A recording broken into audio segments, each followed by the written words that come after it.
Bienvenidos a De Chamanes y Charlatanes. Hola queridos, queridas, querides, bienvenidos una vez más a De Chamanes y Charlatanes. Disculpen la ausencia o el silencio más bien de 2 semanas, pero tuvimos una búsqueda de visión bien intensa, bien bonita, y la verdad es que el aterrizaje fue un poquito apresurado, un poquito forzoso también, y eso me hizo un poco difícil sacar material nuevo en estas 2 semanas. Pero aquí estamos una vez más y regresamos con una nueva entrevista. Hoy día tenemos una amiga muy especial, muy querida, es una abuela, Gloria Cáceres, que nos está dando el privilegio de poder entrevistarla el día de hoy. Hola Gloria. Oye, a ver, recuérdame un poco tu currículum para presentarte tantito. Eres, este, así muy sumeramente, pues no tiene que ser así una cosa muy... Y bueno, tengo una maestría en antropología social, Ujú. en título, y una de filosofía de la cultura. Eso es Y, cultura.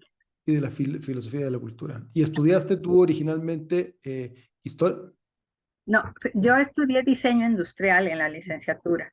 Luego diseño, me y de ahí saltaste a la fui a la antropología. antropología social y luego a la filosofía de la cultura.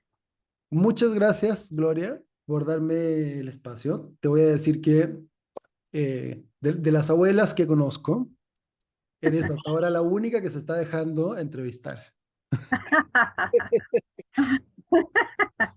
Sí, no, no, hasta ahorita todas las demás me está costando. Creo que la ñaña ahorita me va a dar chance, me ha costado Ah, mucho qué vencerla. bueno.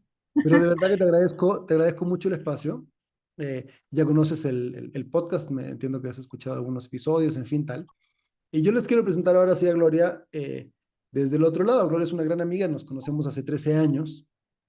Tú estabas ahí el día que yo llegué a México, estabas justamente porque yo también he contado acá en el mismo podcast cómo fue que llegué a México y yo llegué directo a una ceremonia de inicio de búsqueda de visión.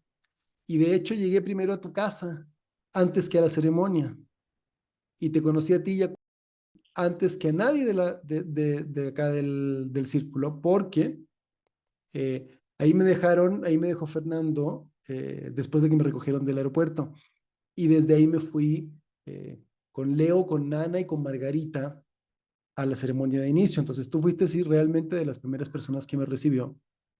Y te agradezco mucho que te tomes el espacio, porque tal cual como dices, pues tienes eh, tú eres diseñadora industrial de profesión, pero luego te fuiste metiendo mucho en la antropología, ¿no? Y tienes estas 2 maestrías en filosofía, me dijiste, en filosofía eh, no, creo que estás en silencio. Sí, estás en silencio. Filosofía de la cultura, Ajá, en filosofía de la cultura y antropología social. en antropología social. Eso.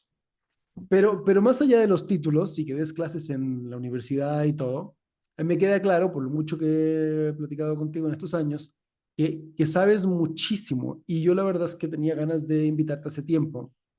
Y debo reconocer que fue Leo quien me estuvo además insistiendo mucho en hablar contigo. Y creo que tiene toda la razón. Justamente por todo como el bagaje que tienes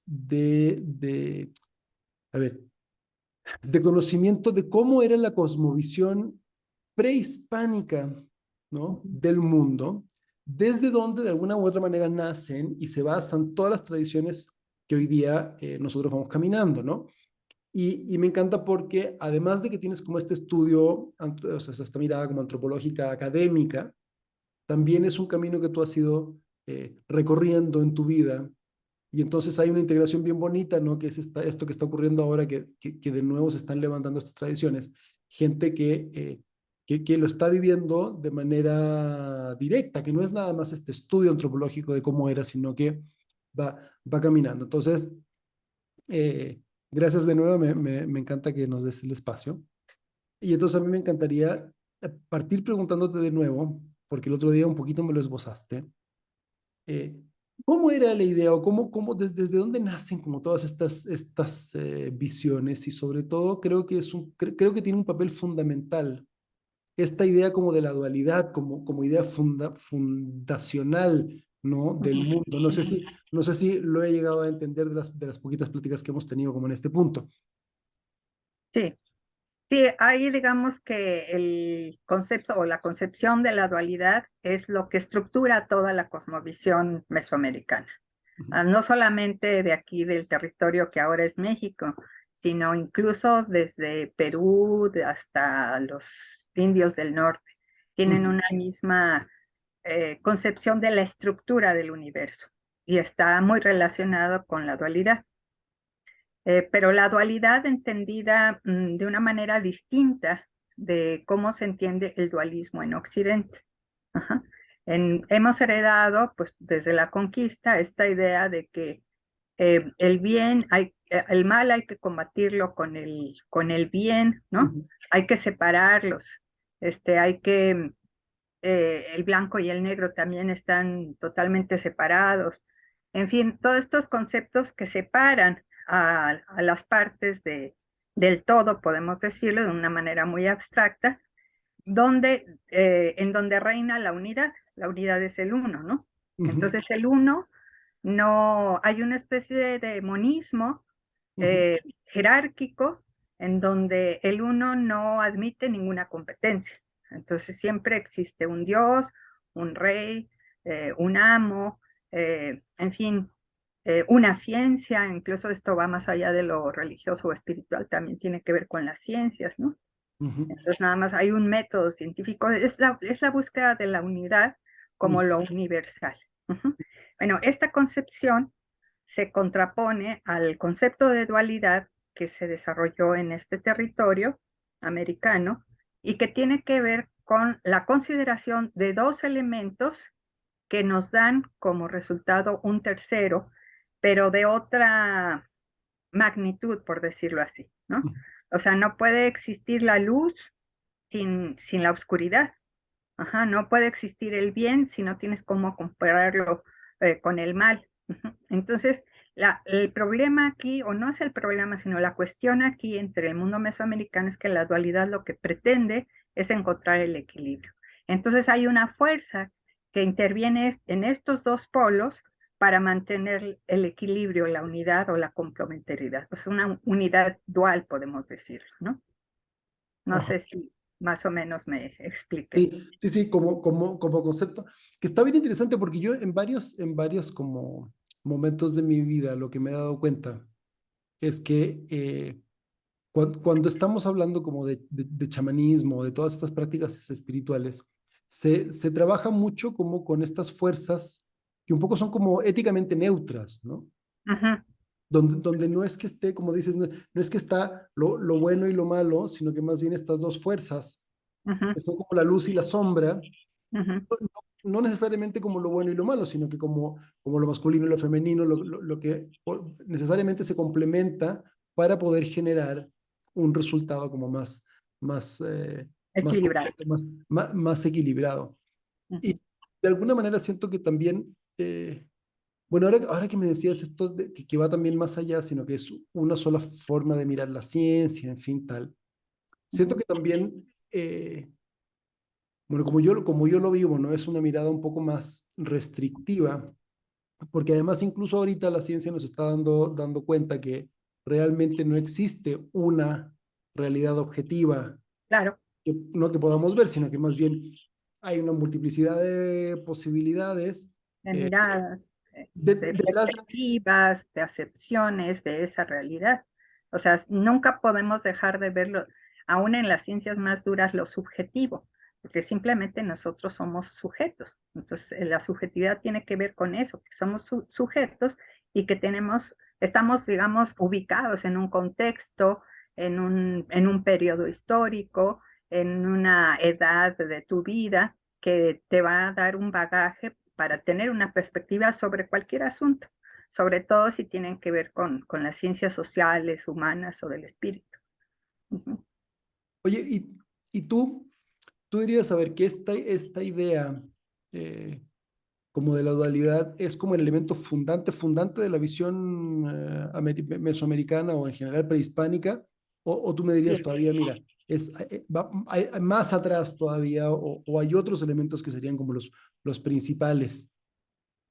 No, hasta donde yo puedo alcanzar a analizar el pensamiento mesoamericano, es lo que le da, digamos, el fundamento.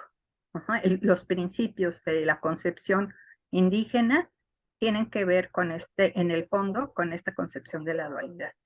Y, Incluso los métodos, por ejemplo, de curación que se siguen utilizando todavía en la actualidad es que las enfermedades están clasificadas o catalogadas por frías o calientes. Entonces, si tú tienes una enfermedad provocada por el calor, los métodos de curación tienen que ver con elementos fríos, ¿no? Y viceversa. ok. Por ejemplo. Oye, y hay otro punto que el otro día que hablábamos justamente mientras estábamos en la búsqueda de visión, porque venimos bajando, ahorita hace una semanita nada más de haber estado 2 semanas ahí en el campamento. Había otro punto que me pareció súper importante, que era como esta idea también de cómo esta dualidad, o más bien cómo estos mapas direccionales también estaban en relación como con el tiempo, o sea, que había una percepción también, ¿no? Por una parte estaba esta idea como dual, como del origen, ¿no? De que todas las cosas tienen esta doble naturaleza y que busca el equilibrio, más que estas dos fuerzas que pelean por la hegemonía, ¿no? Así, así es. Pero también que toda la mirada eh, o toda la concepción de la realidad estaba en esta idea como del espacio-tiempo, como una cosa que estaba intrincada, Ujú, que es algo ya muy, podríamos decir, desde la física cuántica o la relatividad, vaya, desde Einstein, visto desde el mundo occidental, ujú. pero que ya desde esa época estaba como muy claro que todo el, a ver, más bien a ver si me lo explicas tú, porque creo que lo vas a explicar mucho mejor que yo. Sí, bueno, la estructura del cosmos, esta que te digo que se comparte en toda América, es que, digamos, tiene dos dimensiones. Una horizontal, que para nosotros es el espacio, ¿no? Entonces está dividido en cuatro rumbos, también se le llaman las cuatro esquinas del universo, y un centro, ¿no? Que para que lo entendamos mejor dentro de nuestro contexto de habla española es el norte, sureste y oeste. Ajá. La diferencia es que ellos ponen el este en la parte de arriba y nosotros ponemos el norte, pero ahorita explico por qué. Ajá. Entonces hay cuatro lugares y cada lugar tiene una simbología. Equivalen, por ejemplo, en el cosmograma, imagínense una flor de cuatro pétalos, ¿no? Se representa de distintas maneras, pero que si no tenemos el esquema, creo que si pensamos una flor de cuatro pétalos y un centro, eh, pensamos que el este, no pensamos, significa que el este y el oeste están representados por el hombre y la mujer, ¿no? Pero el norte y el sur están representados por la muerte y por la vida. Ujú. O Ok. sea, ahí tenemos dos elementos de la dualidad que conforman el universo. Ujú. Pero no hay problema si pensamos que eso es nada más el espacio. Ujú. Es decir, podemos localizar en cualquier mapa estas cuatro direcciones. El problema empieza, el problema para nosotros, para concebirlo, es que en estos cuatro puntos hay otros significados. Por ejemplo, está en los cuatro nombres de los años en el calendario náhuatl, este, así como nosotros tenemos 1991, 92, 93, ellos solamente tienen cuatro formas de nombrar a los años, que es Tecpat, este, Pedernal, Cali, casa, Malinali, que es la hierba, y Tochtli, conejo, ¿no? Entonces, estos cuatro rumbos tienen un significado, lo cual nos está hablando entonces no solamente de un espacio, sino del tiempo. Ajá. Porque son numerales de los calendarios. Por ejemplo, en este cosmograma maya, eh, tenemos en el este la primavera, en el sur el verano, en el oeste el otoño y en el norte el invierno. Es decir, también nos están hablando de una temporalidad, de un movimiento del tiempo, ¿no? Entonces, lo extraño para nosotros es que no solamente nos habla de un espacio, sino también imbricado de alguna manera el tiempo en este cosmograma. Bueno, este es, digamos, en el sentido horizontal. Y otro punto importante, no todos lo tienen, que es el centro. que en el centro todo converge, todo lo contiene y es donde se establecen los caminos hacia las otras dimensiones en sentido vertical. ¿No? Y entonces en sentido vertical tenemos el cielo, la tierra y el inframundo. Este es, digamos, el esquema básico de la cosmovisión mesoamericana, bueno, prehispánica. Y entonces el tiempo también se percibe como desde esta mirada más bien circular recurrente. Sí, sí, sí. Ajá. Sí, Pero, esa es pero, otra característica del tiempo, que no es un tiempo lineal. O sea, no, en Occidente hablamos de un principio, de un origen, una trayectoria hasta el presente y el futuro, ¿no? Al infinito, si tú quieres, para los dos extremos, pero es lineal. Acá no hablamos de un origen único, sino que hablamos de ciclos. Entonces el tiempo es un tiempo circular o cíclico, más correctamente, ¿no? Porque hay muchos tipos de ciclos en el universo, ¿no? El ciclo más evidente que tenemos pues, es el del día, el sol y la noche, de la luna, ¿no? Ese es un ciclo. Pero también están los ciclos, no cosmogónicos, sino más planetarios que tienen que ver con cuentas vigesimal, además la cuenta es vigesimal, desde ahí también hay una diferencia importante. Por ejemplo, seguramente que muchos recordarán que el 21 de diciembre de 2012 decían que los mayas habían predicho que ese día se acababa el mundo, ¿no? Cosa que en realidad ni sucedió ni lo dijeron los mayas, ¿no? Lo único que sí dijeron los mayas es que era el fin de un ciclo que duraba como 5.000 años, ¿no? Si vamos multiplicando múltiplos de 20, nos va a dar una cantidad que era la de ese ciclo que terminaba la cuenta larga, ¿no? Hay otros ciclos, por ejemplo, de los aztecas, que son el año nuevo, que son 52 años, que incluye 4 ciclos de 13 años. Y ese es como, para nosotros sería el siglo, para ellos sería también ese como cambio pues de era, no sé, bueno, no, ellos no le llamaban era, ¿verdad? Pero era un momento de meditación previo a ese cumplimiento de los 52 años, porque había cambios fundamentales en su sociedad, incluso se hacían nuevos pisos sobre las pirámides ya existentes cada 52 años. ah, mira, eso no me lo sabía. Pero nomás como para tomar un poco esta conversación que teníamos, porque me pareció muy interesante. A ver, el tiempo entonces se ve, tal vez más que circular, podríamos decir que es un poco así Helicoidal, sí, es un tiempo helicoidal, pero espiral además, ¿no? ascendente. Porque va Ujú, avanzando. Cada ciclo no es igual al anterior, sino que así es. es un Sí. nuevo ciclo. Ujú. Pero esta idea de que esté todo junto, ¿no?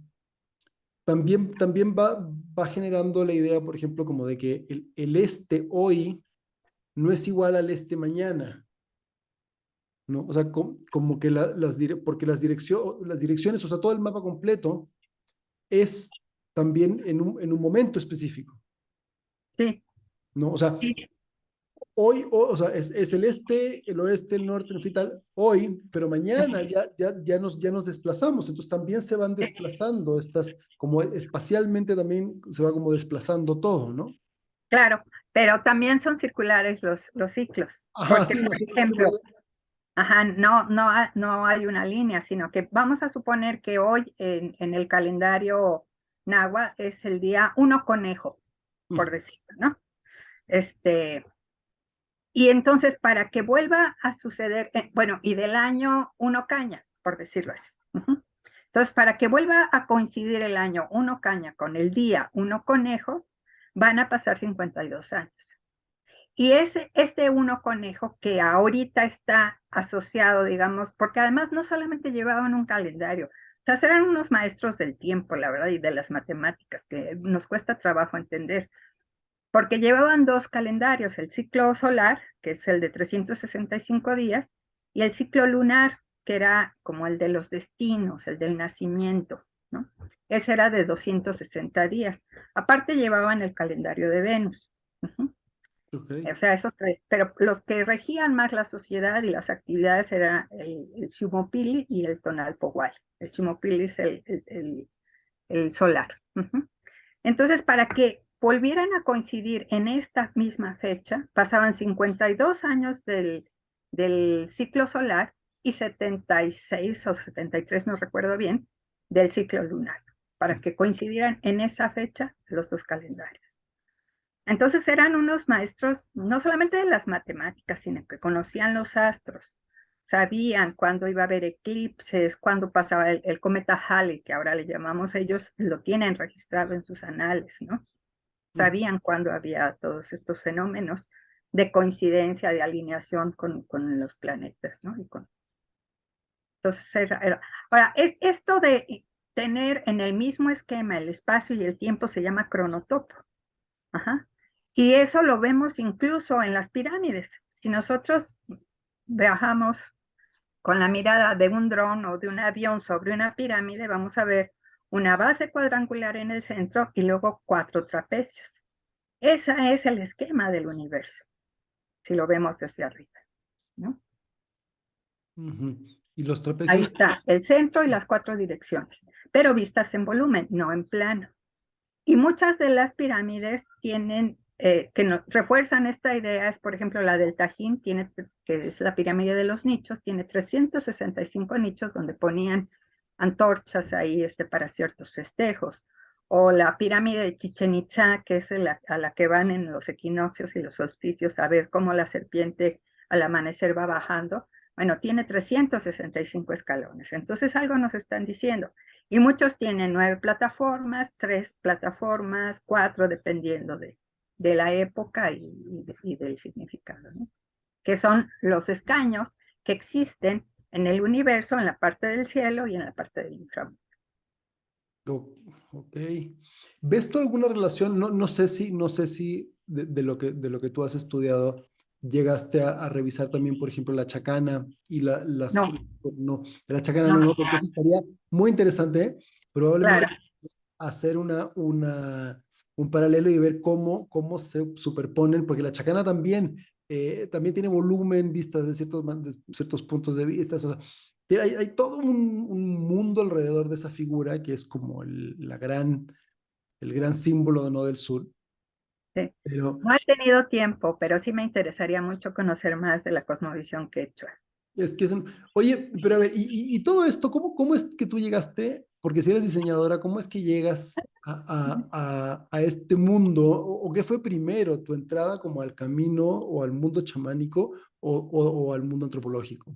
No, mira, desde la secundaria tuve un maestro extraordinario que nos enseñó México prehispánico y yo me quedé maravillada con las piezas que hacían nuestros antepasados. Desde secundaria yo te podía identificar si esa pieza era de los totonacos o de los toltecas o aztecas, ¿no? O sea, desde ahí me nació. Pero luego cuando estudié diseño industrial, este, yo decía, bueno, pues el diseño es la creación, ¿no? Entonces, muchos de mis compañeros se fueron becados a Inglaterra, a Italia, con los diseñadores más famosos del mundo y las universidades más prestigiadas. Y decía, pero pues, ¿por qué vamos a copiar diseños de allá si aquí tenemos unos diseños maravillosos en las artesanías, ¿no? Entonces, me empecé a meter por el diseño con los artesanos. Y ahí estuve trabajando como 25 años en cuestiones de diseño, de capacitación y de conocimiento. Pero lo que me hizo detonar, salirme del diseño, porque pues era así como la idea de, bueno, vamos a darles otras alternativas laborales y mejores condiciones de vida y bla, bla, bla, así como desarrollista, ¿no? Pero luego yo llevaba mis maravillosas ideas, por ejemplo, diseñé un horno para leña, un horno solar, y yo estaba maravillada y los ingenieros decían, oye, pues está muy bien esta idea. Y los artesanos, pues como que no les interesaba, ¿no? Entonces decía, ¿por qué no se entusiasman con mis maravillosas ideas? ¿no? Dije, aquí hay algo que yo no estoy entendiendo. Ellos piensan de otra manera, tienen otros valores que yo no sé interpretar. Y eso es lo que me llevó a la antropología. Y de ahí, pues, o sea, mis temas de toda la vida han sido lo indígena, siempre. Desde que yo recuerdo, te digo, desde la secundaria, es como tratar de entender cómo es que piensan, cuál es esa cosmovisión, cómo es su cultura, cómo es que logran esos diseños a veces tan armónicos, ¿no? Entonces por ahí empecé a buscar cuestiones de artesanías, pero estuve trabajando en varias comunidades indígenas y después conocí bueno, a una amiga que me invitó a este camino. Y entonces, pues coincidió más o menos en la fecha del 92, 1992, donde se decía que por visiones de uno de los indios del norte, eh, todos los pueblos de América se iban a juntar en Teotihuacán. Y ahí nacieron las jornadas de paz y dignidad. Entonces, pues yo estuve aquí como simplemente como espectadora, viendo la gente que pasó aquí, fui a Teotihuacán a reunirme pues con todos los indios de toda América, fue una experiencia realmente extraordinaria.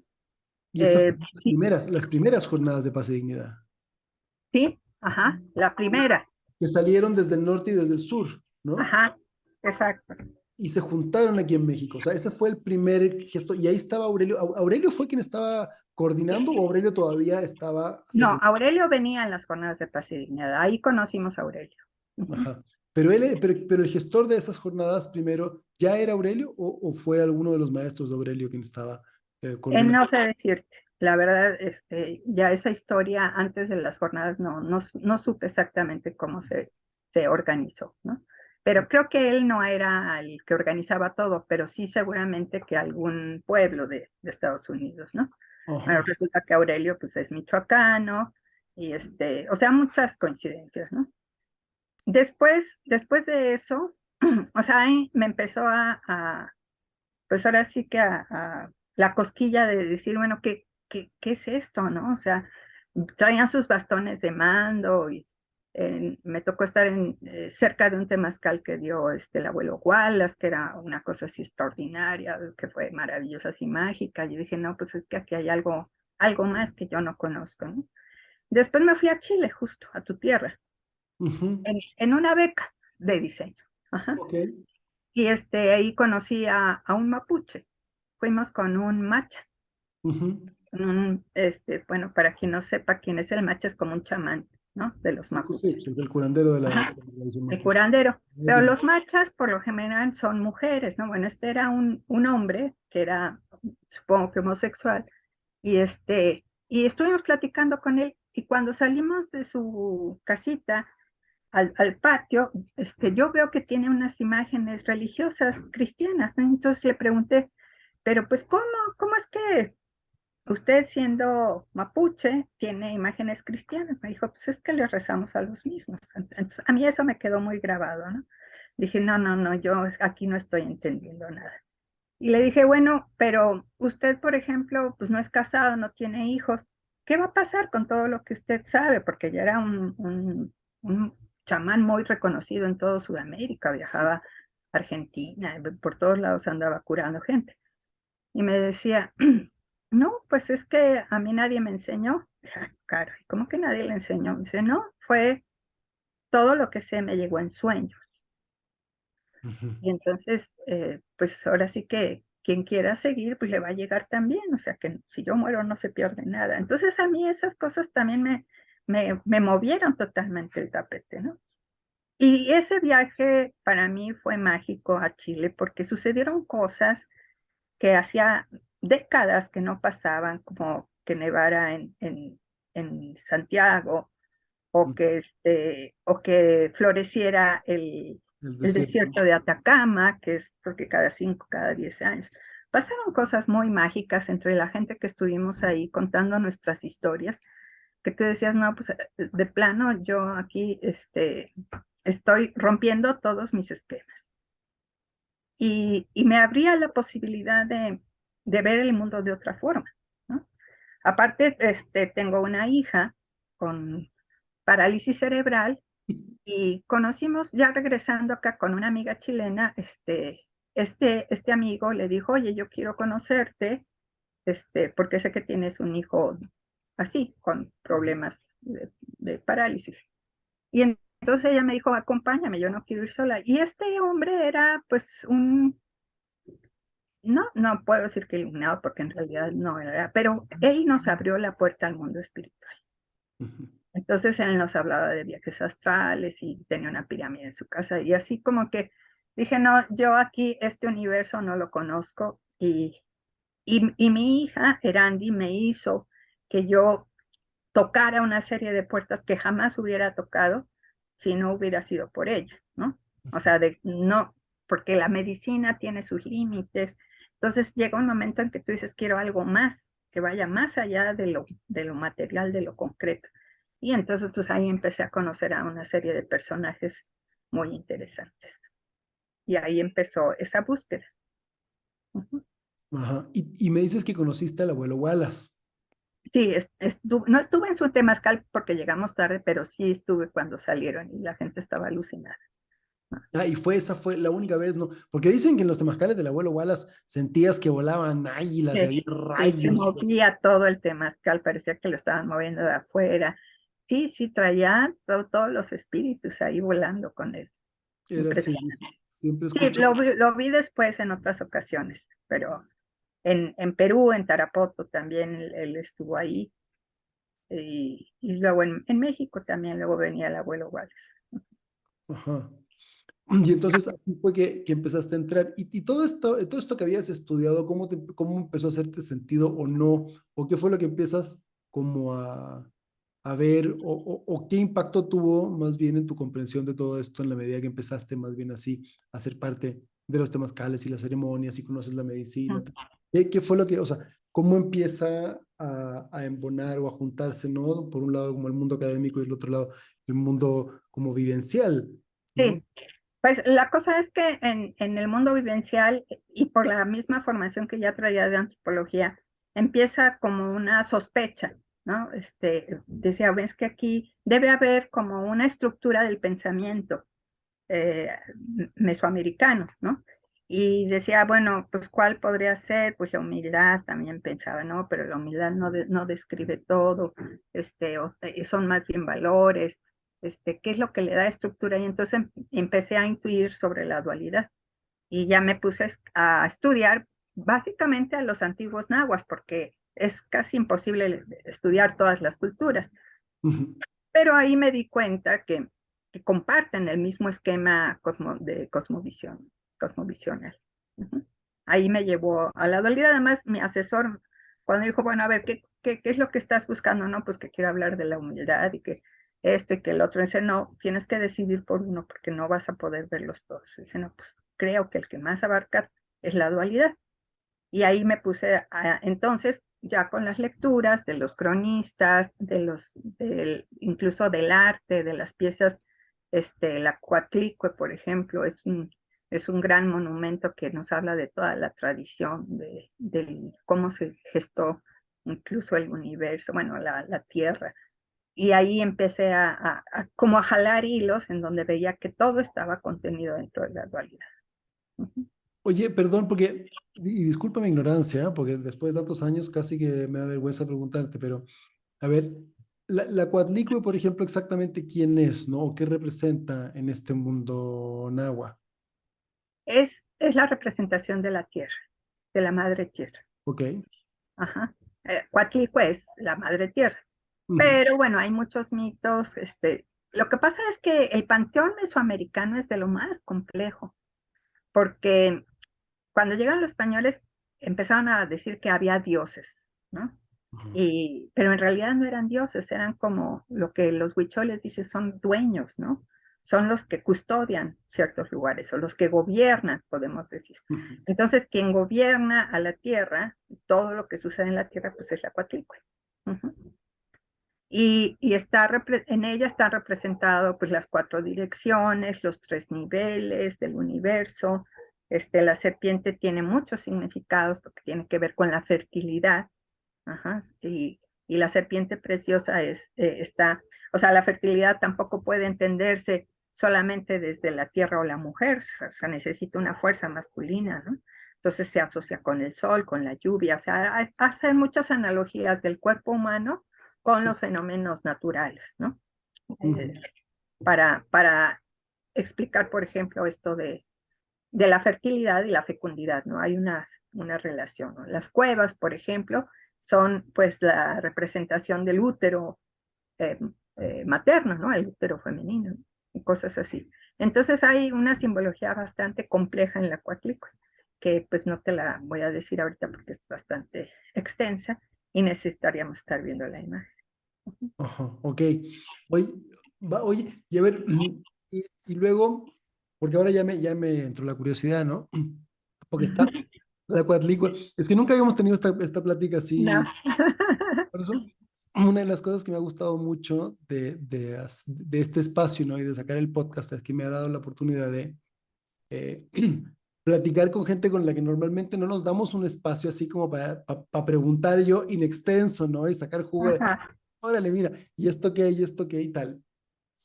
Eh, la Coatlicue, y cuál es la diosa que normalmente o la deidad que normalmente se le atribuye como a la muerte? No es entonces la Coatlicue, o sí es esta. No, no, ¿Cuál? hay otra que se llama Tlaltecutli. Ujú. Ok, Bueno, lo que pasa es que están los que gobiernan el inframundo, que es el lugar de los muertos. Ajá. ok. Es el Mictlán. Ujú, Entonces, en el fondo de estos subsuelos, de este inframundo, está la deidad, que es un poco parecido a la asociación que podemos hacer con Ometeotl. Ujú. Ometeotl está en la cúspide digamos, de la estructura vertical del universo. En el último peldaño está Ometeotl. Y ujú, igual en el último peldaño del inframundo está Mictlán. El Mictlán, Mictlantecutli y Mictlancíhuatl, porque siempre vienen en pareja, ¿no? ujú. O sea, ahí está la dualidad, hombre-mujer como dueños o deidades del inframundo. Entonces, el lugar de los muertos es todo este inframundo, pero curiosamente no todos los muertos van ahí, sino que depende de cómo haya sido tu muerte, tu destino final, ¿no? Entonces, por ejemplo, los bebés que mueren pequeños iban a una especie de limbo, por decirlo así, porque bueno, no es fácil ubicar a un lugar en la arquitectura celestial o del otro mundo, ¿no? Por eso pensemos que es un limbo, un espacio indefinido, donde había una nodriza con 800 pechos y ahí estaban los bebés Ujú, mamando hasta que volvían a nacer, ¿no? En otro cuerpo. O los guerreros que morían en batalla, pues regresaban como aves o como mariposas a la tierra. ujú. De ahí vienen una serie de mitos que tienen que ver con las aves, con el águila, con el colibrí, etcétera, o las mariposas con los toltecas, ¿no? Por ejemplo. Y las mujeres también que morían en el parto también regresaban en forma de aves o mariposas. Ujú. Y los que morían por cuestiones de agua, no sé, por un rayo, porque te ahogaste, hidropesía, o un embriagado totalmente, ibas al Tlaloc, que yo siempre he dicho que si existe ese lugar donde me gustaría llegar, porque es así como el Edén.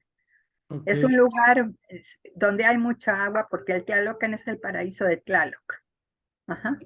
Entonces es un lugar siempre verde, la gente está jugando, cantando, haciendo poesía, eh, no sé, están felices ahí jugando. Entonces, ok. Esos no regresan, esos no regresan, ahí se quedan. sí, no, eso no, pues quién va a querer Esos, salir de ahí. esos ahí Pero se sí, quedan, nadie regresa ¿verdad? ahí. Ok, Así. ok, ok. Y por ejemplo, ¿y la Coatlicue, cuál sería el par masculino de la Coatlicue? Eh, ¿O ella no tiene par? no, no tiene par porque en todo caso vendría a ser el sol, Ok, porque es el que fecunda. ok. Ajá, o la lluvia. Ajá. Y las deidades tienen distintas atribuciones según el mito que las narra, ¿no? Entonces, por ejemplo, Quetzalcóatl hay varios mitos sobre Quetzalcóatl, que es una de las deidades más diversas, digamos, del mundo náhuatl. Ajá. Uno como Quetzalcóatl, que tiene que ver con el nacimiento, o sea, el primer soplo de vida, cuando uno respira al nacer, es porque Quetzalcóatl insufló en su cuerpo, ¿no? Entonces le dio el soplo de vida. Uh-huh. Pero también si se asocia con la serpiente emplumada, tiene que ver con cuestiones de fertilidad. Uh-huh. Entonces, ¿qué es lo que se necesita para que haya vida? Necesitas agua, calor y el depósito. Entonces, el depósito es la tierra, ¿no? Necesitas la lluvia, porque sin lluvia no se gesta la vida, pero si hubiera oscuridad tampoco se gestaría, entonces necesitas el sol. Entonces, estas parejas divinas tienen que ver con cómo es la naturaleza en sí. Uh-huh. Pero hay una deidad, que la que te decía, Tlaltecutli, que está en la parte de abajo de la escultura de la Coatlicue, pues que uno diría, pues, ¿para qué ponen una cosa hasta abajo que nada se va a ver? Pues precisamente porque es la deidad de la tierra, pero de la tierra, bueno, esta deidad que es Tlaltecutli, Tlal quiere decir como hombre, persona, y Tecutli es mm, bueno, ahorita no recuerdo. Pero puede ser hombre o mujer, se representa como, tiene nombre de masculino, pero se representa como una mujer pariendo. Uh-huh. Y tiene en los codos y en las rodillas cráneos con garras o con colmillos, uh-huh, que lo que significa es que están devorando las cosas que caen a la tierra. A veces le llamaban un monstruo telúrico, ¿no? Porque es lo que hace que todo se convierta en tierra, justamente. Es la devoradora. Los españoles utilizaron un término muy desafortunado que le decían la comedora de inmundicias. Pero en realidad no se trata de las inmundicias, sino que cualquier cosa natural que nosotros echemos a la tierra con el tiempo Se descompone. se descompone y se convierte en tierra. Esa es la idea de Tlaltecutli. Entonces, en sí tiene ese poder masculino y femenino. Ok. Y es parte de la Coatlicue. Uh-huh. Y es parte del agua. Es que, no, sí, o sea, sí es muy complejo realmente. Muy complejo. Es realmente muy complejo el panteón. Y Sí. Huitzilopochtli, entonces, probablemente me vas a decir que no es correcto que sea el dios de la guerra, como tal. Bueno, según su mito de nacimiento, es que nace ataviado como un guerrero y Ujú. nace para luchar contra su hermana, la Coyoshauqui, y los Enzonguiznagua, que son las 400 estrellas del sur, y la Coyoshauqui representa la luna. Ujú. Entonces, él nace como un ser solar, como un guerrero ataviado con su Cihuacuat, una serpiente de fuego, y combate a sus hermanos, ¿no? Hay todo un mito ahí medio, pues a mí me gustan mucho cómo se narran los mitos, pero lo que significa es que él nace como una fuerza solar para acabar con las fuerzas de la oscuridad. De alguna manera, Huitzilopochtli, bueno, esa ya es mi propia interpretación, y los aztecas empiezan a romper este concepto de la dualidad, ¿no? Porque las mujeres tienen su papel, tienen un lugar y los hombres también. Entonces, esta lucha cósmica está poniendo en supremacía las fuerzas del sol, ¿no? Y las fuerzas masculinas. Uh-huh. Pero bueno, te digo, eso ya es mi propia interpretación, habría que documentarla mejor. Uh-huh. Porque también es el colibrí, ¿no? Es que Huitzilopochtli quiere decir colibrí izquierdo. Huitzi es colibrí. Ok. Colibrí izquierdo, ok. Ajá. O colibrí zurdo. Mucho del lenguaje náhuatl está a base de difracismos, ¿no? O tiene dos raíces las palabras, ¿no? Atlachinoy, por ejemplo, o Huitzilopochtli, o Meteotl, ¿no? O Mecihuatl, ¿no? O Metecutli. Pero si nosotros la separamos por su significado literal, no nos dice nada. Ujú. Yo no sé exactamente qué signifique Huitzilopochtli. O sea, sí lo puedo traducir, pero no sé qué quiere decir colibrí izquierdo. Son de las cosas que pues no ha llegado y que muy poca gente se atreve a especular sobre estos significados. Pero bueno, el colibrí pues es un ave. Es una ave muy apreciada. Entre los purépecha, por lo menos, se considera el mensajero de los dioses, etcétera, etcétera. Bueno, pero la cosa es que Huitzilopochtli no forma parte de las deidades que crearon el mundo, sino que nació durante la peregrinación de los aztecas, que duró 200 años, que venían de Aztlán hacia el Valle de México, y ahí nació Huitzilopochtli y fue el que fue guiando a los aztecas hasta llegar pues lo que era a la fundación de Tenochtitlan, la Ciudad de México ahora, ¿no? Pero entonces lo que hicieron los aztecas, por eso digo que fueron bien canijillos los aztecas, ¿eh? O sea, tienen cosas extraordinarias, pero otras también que, pues no, les dieron a la torre en su propia cultura, ¿no?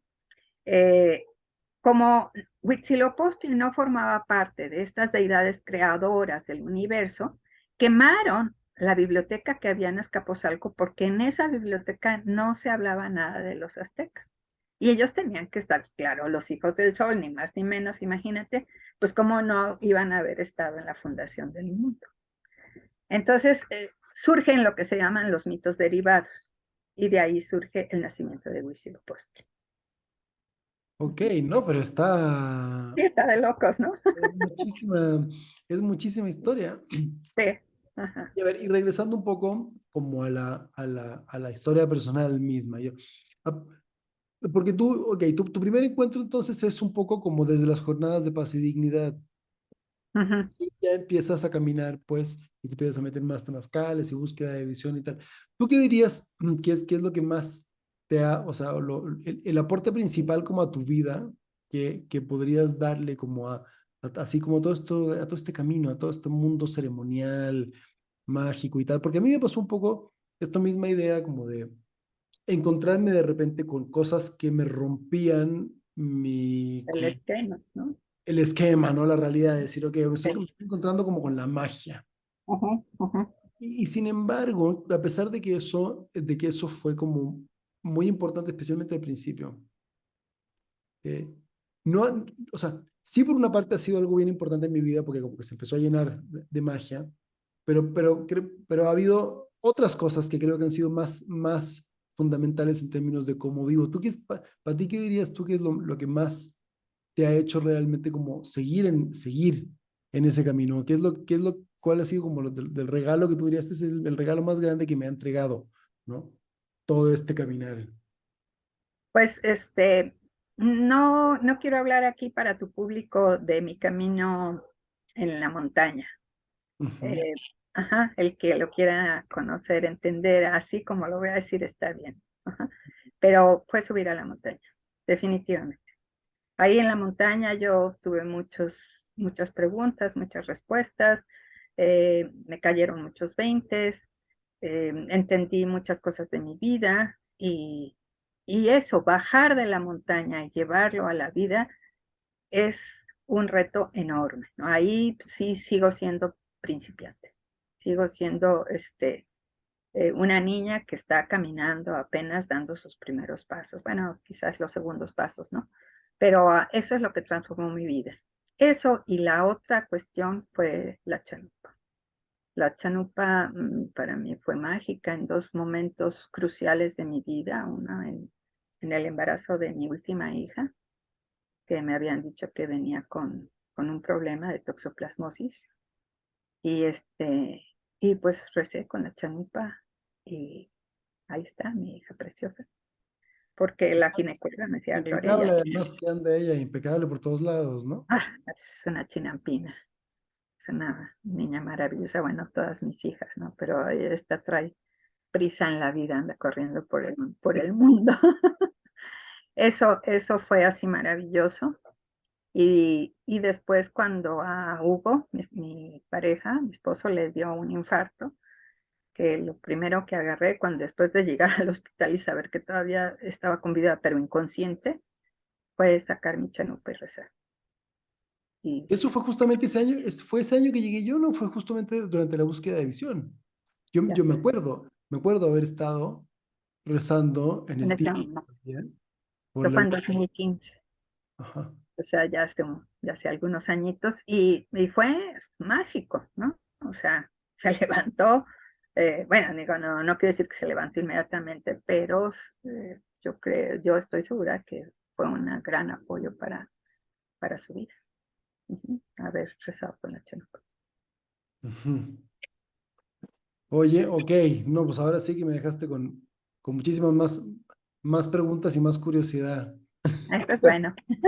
de la que, Mientras sí, sigamos teniendo preguntas, siempre vamos a seguir buscando. de la que yo tenía, sí, pero sí, porque es que realmente sí es tanto que es un poco difícil como irlo abarcando, Sí, es, ¿no? es inmenso.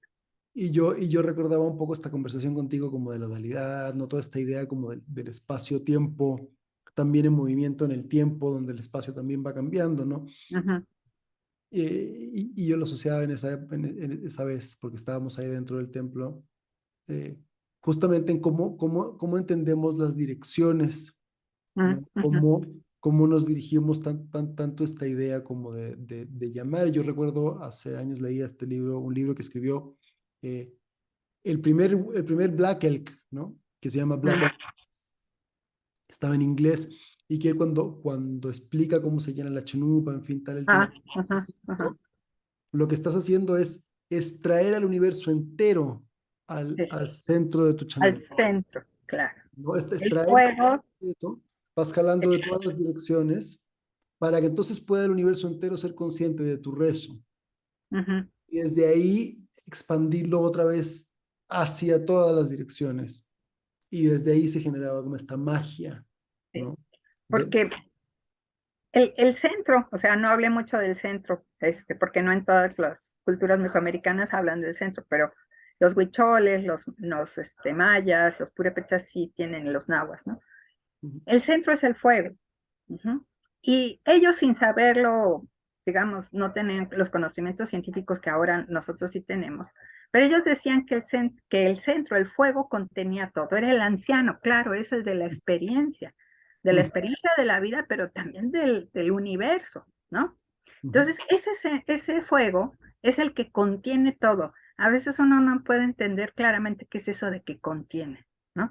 Pero si lo pensamos, es el axis mundi, el eje que nos comunica desde el Sol, o sea, nuestro sistema solar, alrededor del cual giramos, el centro de la casa, que es el hogar, por eso se llama así, hogar, porque estaba la hoguera en el centro, y el centro de la Tierra, que es una masa incandescente. Entonces, ahí está conectado todo el universo.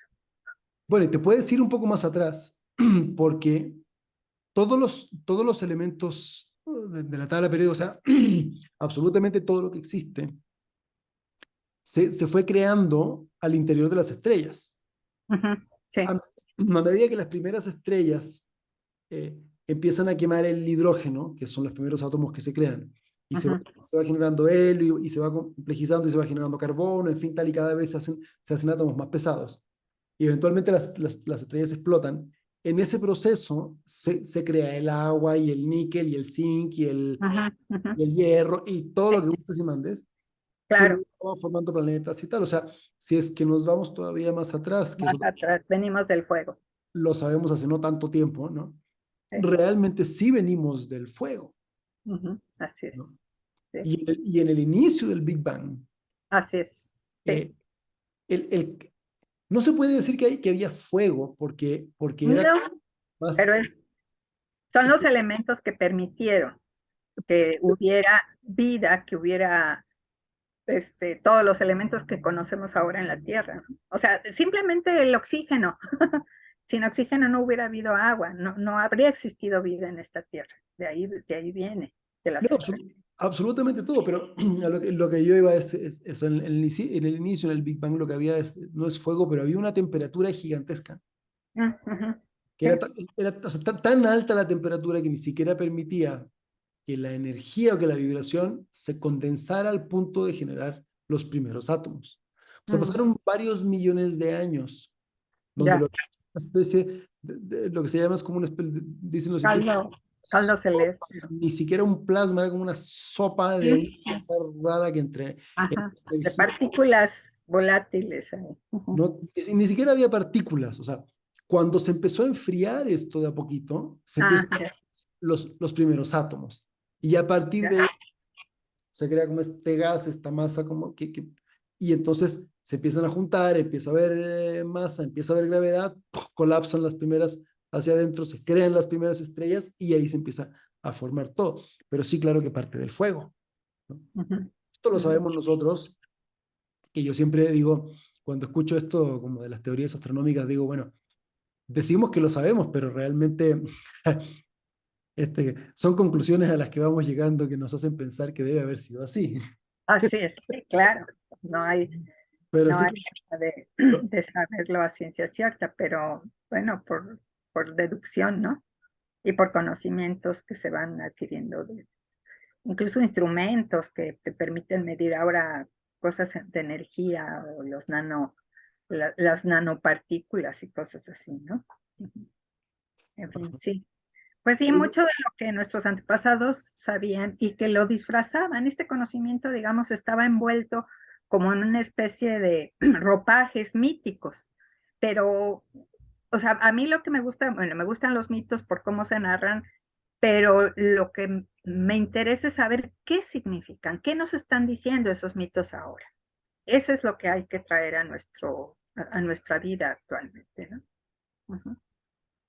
O entender cómo se formaron pues estas sociedades en aquel entonces, ¿no? O sea, lo que significan los mitos. Como esto que te decía de la Coatlicue, y el Tlaltecutli, ¿no? O sea, cómo estas deidades que son como los que comen la basura, pues en realidad no es que coman la basura, están transmutando ciertas sustancias en tierra, ¿no? Es una transmutación de la materia. Ujú. ajá, ajá. Oye, no, pues Gloria, o sea, muchas gracias. Ya llevamos poquito más de una hora, entonces tampoco te quiero robar toda la tarde. Yo sé que tienes un montón de cosas. No te Ya apures. se nos hizo de noche y todo.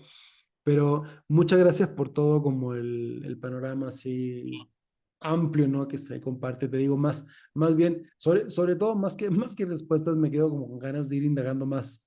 A ver, ¿y qué hay y tal? ¿Y esto cómo lo puedo relacionar a que si la ceremonia se mueve así, o así, mire que si la media luna, que si el agua, en fin, tan, tanta cosa, ¿no? Me Ujú, gustaba mucho alguna vez el abuelo Emerson, me decía, eh, cuando me pide que traigamos el tabaco del agua femenina, ¿no? ujú, Y me ujú. dice, sí, sí, porque tiene que haber siempre un par, si no, nunca se podría reproducir nada. Así Como que es. está en toda la idea, ¿no? Americana, Sí, así es. esta concepción de la dualidad y de no hegemonía, ¿no?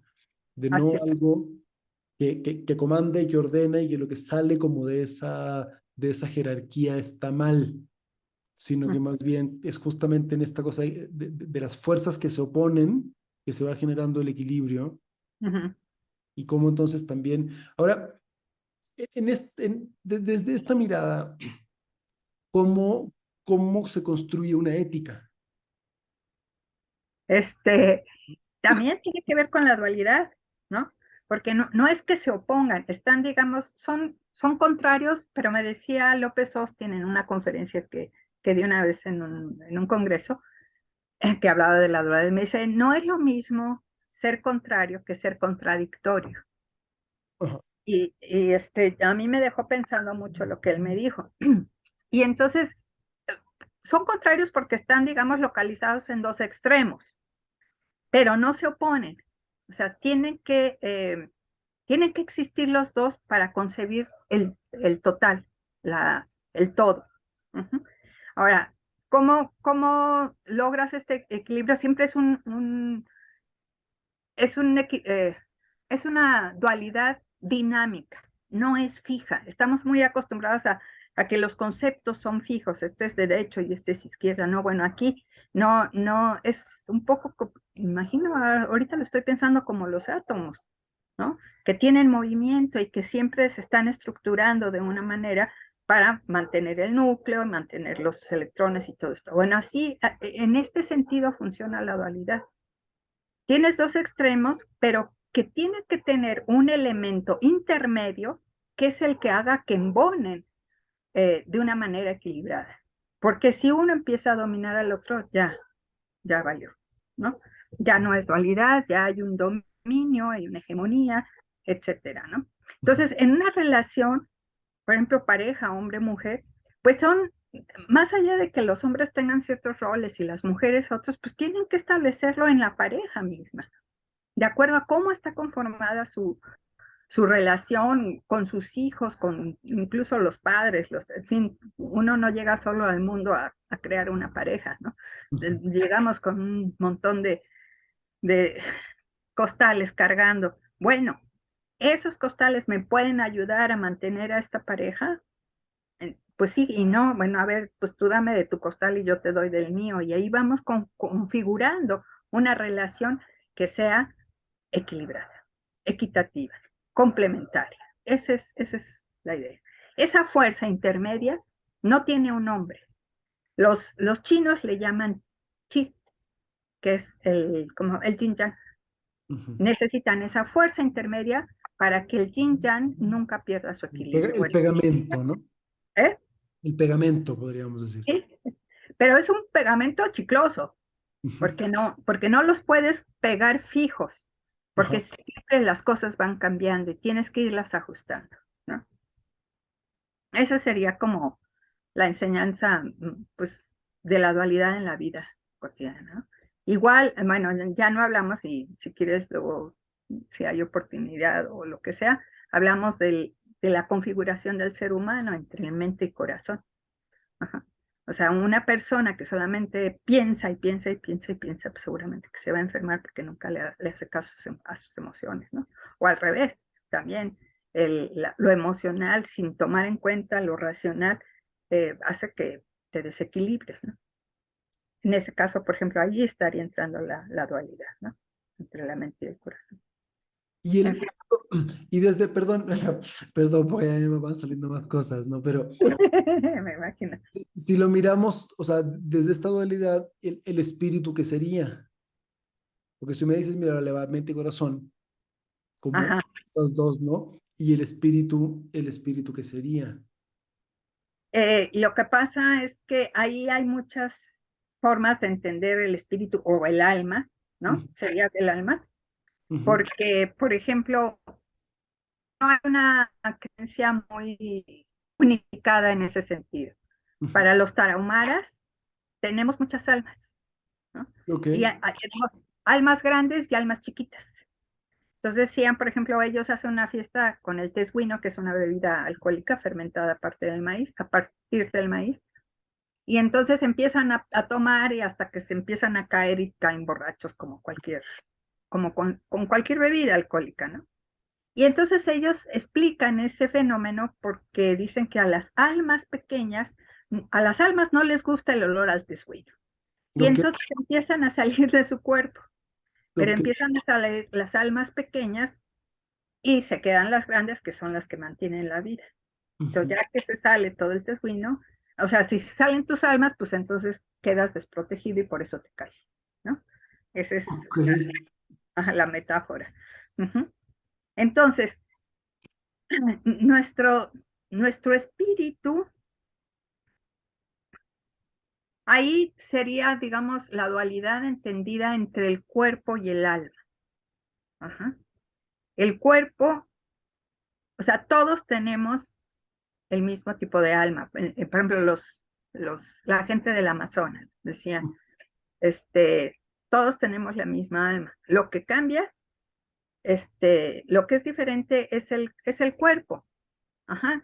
Pero el cuerpo no es más que un disfraz, porque tú puedes ser en esa misma alma un jaguar y tener un disfraz de humano, o al revés, ser un humano y tener un disfraz, tu piel es de jaguar.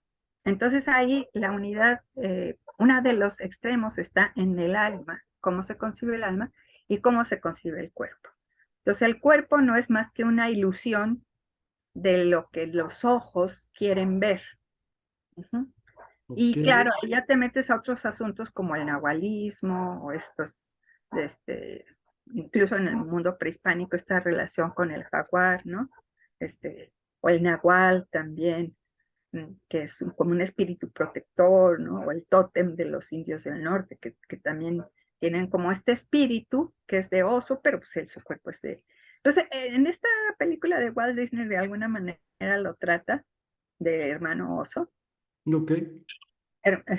que es un ser humano que se convierte en oso, ¿no? Ujú. Porque en realidad su alma es de oso, ¿no? Pero ahí sí ya el mundo mágico está puesto en todo su esplendor.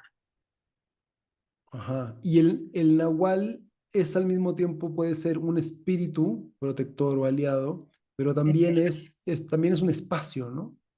sí, ¿No? Que es como el sí, mundo mágico, es el mundo espiritual, el sí. mundo de los espíritus. Hay otras dimensiones de este mundo que no vemos con los ojitos, porque nuestros ojos están lastrados por la racionalidad. Ajá. Que es lo que las plantas sagradas te permiten a veces ver, cosas que tus ojitos normales no te dejan ver. Ujú. Si hay otras dimensiones, ¿cómo son? Ay, sí, ya no sé, eso es como toda una aventura, toda una experiencia y toda una vida, y a veces ni siquiera toda la vida te alcanza para comprenderlo. Sí, no, no, no, ¿no? O sea, Sí, la, la, uni- la- la universidad de la universalidad del universo, donde nadie se... exacto, exactamente, ahí no te puedes titular. Oye, no, pues Gloria, ahora sí que sí, ya, muchas gracias. No, muchas gracias a ti, Nico. De Te lo verdad que agradezco. eh, pues ya tengo tema además para seguir hablando contigo cuando te vuelva a ver pronto seguro. Sí, yo creo que sí. Nos vemos seguido, pero de verdad que gracias. Te digo, son pocas las abuelas que me han dejado eh, como abrir este espacio. Y te agradezco además que seas pionera porque yo siento que es bien importante que podamos, yo lo que quiero o lo que estoy intentando hacer con estas entrevistas es un poco presentar un poco la realidad de lo que es el mundo del chamanismo, a Ujú, través como de poder presentarnos personas reales que venimos caminando esto sin la pancarta publicitaria, claro. Ujú. que lo hablaba hoy día también con otra abuela, porque un poco lo que ha pasado con esto es que se ha vuelto como un artículo de venta, ¿no? Ah, sí, Y sí, sí. entonces, Shamanic Tours. ajá, y todo viene como desde el gurú, y yo soy aquí, las plumas y tal, y estoy más bien en la medida en que podemos presentar una cara como más realista, ¿no? De la gente, no desde esta cosa del gurú, sino justamente, oye, con un montón de preguntas, porque es muy difícil decir que tengo las respuestas a este mundo que es incompleta, No, gigante, ¿no? no, Y que mientras más le avanzas, pues más grande te das cuenta que es, y dices, no, pues es que o sea, sí. Y más más preguntas te haces. Pero te pequeño. haces preguntas más profundas o este, con otra dimensión o otros caminos que explorar, ¿no? Ajá.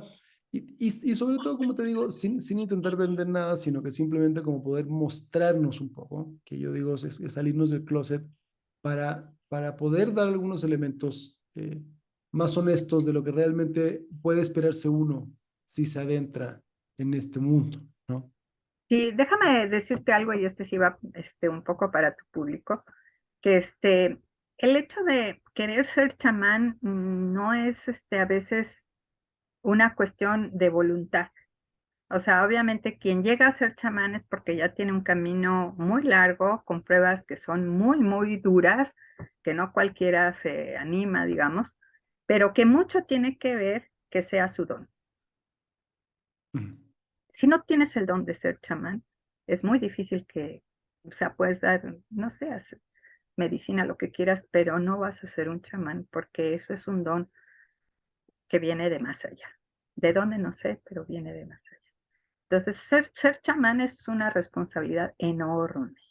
Y ahí sí, en la universidad de la universalidad del universo, jamás se van a titular de nada. Y ¿No? quien llega a ser chamán no lo anda presumiendo, además. ¿No? Y suena muy atractivo esto del don, pero yo siempre digo, mira, tiene letra chica, o sea, es un don y es también una carga, ¿no? Es Por algo supuesto, que por de, supuesto. que de alguna manera no es fácil, como dices, No. implica sacrificios, muchos sacrificios. Sí. Entonces no es una cosa así como, eh, Ay, me voy a tomar un curso, ajá, ajá, ¿no? sí, ni siquiera es necesariamente deseable, ¿no? No, no, no, por supuesto. Recuerdo alguna vez a Sweet Medicine justamente decir, mira, no nos envidien, ¿no? No, para nada. Ya no son nosotros de entrada, decía, mira, de entrada, mira, estamos solas, Sí, no tenemos compañera, ¿no? sí, Y, sí, sí. y, y sí, ella hablaba un poco como de, sí es muy bonito y también es muy pesado, Ujú. ¿no? Es- Entonces, Ahí es donde los extremos se juntan. ajá, Justamente esa la dualidad. Es un enorme sacrificio, pero también debe ser una enorme satisfacción poder ayudar a tanta gente, ¿no?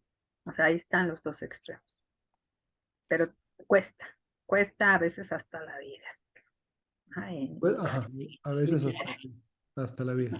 ajá, Ok.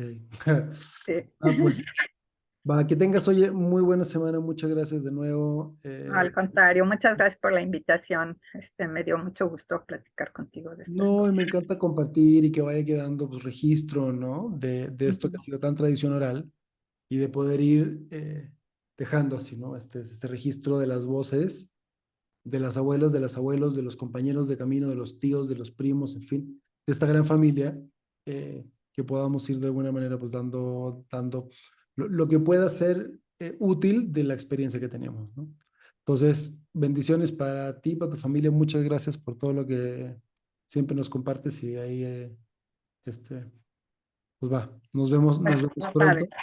estoy abierta siempre y me da mucho gusto que nos encontremos hablando de estos temas ahí también. Bendiciones para tu familia. Pues muchísimas gracias, que tengas muy buena noche. Bueno, sale. Que estés bien, chao. Bye. Gracias. Bueno, queridos, todes, muchas gracias una vez más por escucharnos. Disculpen la demora o el intervalo que tuvimos sin capítulos estas 2 semanas, pero la verdad es que la búsqueda de visión y pasaron una serie de cosas entre medio nos dieron, nos hicieron un poquito difícil acabar de generar el contenido, pero aquí vamos de vuelta. Espero ya no volver a tener ausencias. Y pues nada, nos vemos en el próximo episodio. Que tengan muy buena semana, muy buenos días, muy buenas tardes, muy buenas noches, depende de la hora que nos escuchen. Y muchas gracias como siempre por escucharnos y por seguirnos. Gracias por sus comentarios una vez más. Gracias por la gente que me ha buscado pidiendo ayuda incluso. O sea, he tenido en el último tiempo algunas llamadas de gente que me dice, oye, he estado acercándome a plantas, a ceremonias, he ido con facilitadores, tuve este accidente, me pasaron estas cosas, creo que no vamos bien. En la medida que hemos podido, pues los hemos ido acercando a gente que puedan estar más o menos cerca de donde están ellos, en fin, que los puedan acoger, que les puedan echar una mano, como el caso de esta niña, Katia, que entrevistamos hace unos capítulos atrás, en fin, o acercándolos con gente como Andrea, que te puede ayudar si estás en una crisis, o con familia que de alguna manera te pueda acoger desde una mirada, una vez más, sin la pancarta publicitaria, ¿no? Lo que intento abrir en este espacio es eso, es acercar posibilidades no de venta, sino honestamente en un camino espiritual que no tiene más objeto que, eh, pues, abrir y acompañar a quienes estamos de alguna u otra manera sintiendo el llamado de conectar con esta tradición viva de lo que es, pues, esta propuesta de espiritualidad eh, que a mí, en lo personal, me encanta. Entonces, pues muy buena semana una vez más, muchas gracias. Nos pueden encontrar, ya saben, en todas las redes sociales también estamos. En fin, si nos comparten y nos ayudan a llegar a más gente, se los agradecemos. Y pues ahora sí que sí, nos vemos en el próximo episodio.